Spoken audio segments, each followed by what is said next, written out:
Hey everyone, Ross McCorkle here with another episode of the Depot 180. The Pittsburgh Steelers are on the road against the Chicago Bears, a city they have not had much success in over the years, having just one win dating back almost 100 years. The last time the Steelers won in Chicago was just before I was born in 1995.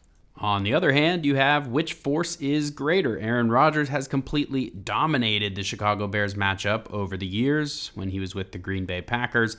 Over his last 17 games with them, he's 15-2, throwing over 40 touchdowns to 2 interceptions. That is complete dominance. If you put Rodgers' last 17 games against the Bears into a single season, he would be the MVP easily. But we don't even know for sure if Aaron Rodgers is going to play. According to insider Mark Cabali, there's a 95% chance he plays. However, Mike Tomlin said, "We'll see how the weekend unfolds." He practiced in a limited capacity over Thursday and Friday and is officially questionable for the game.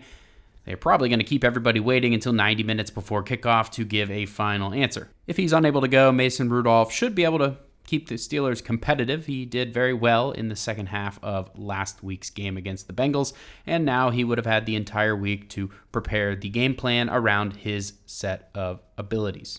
The rest of the Steelers injury report: Darius Slay is officially listed questionable. He had a limited practice on Friday, but practiced fully the other 2 days of the week coming off the concussion protocol. I would bet he will almost certainly play in this game. Alex Highsmith doubtful with that pec injury that held him out of last week.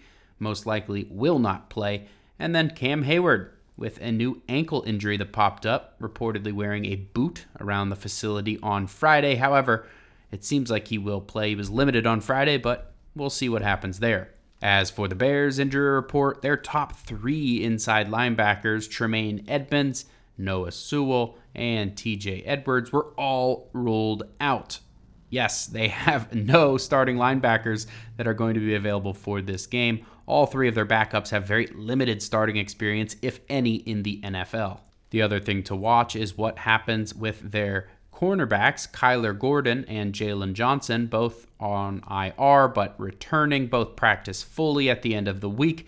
That could be a huge boost to their secondary, their top nickel corner, and their top outside corner against the Steelers. So the linebackers may be in rough shape, but the cornerback room may be much stronger against the Steelers. We'll see how that unfolds on Saturday when the activations are due.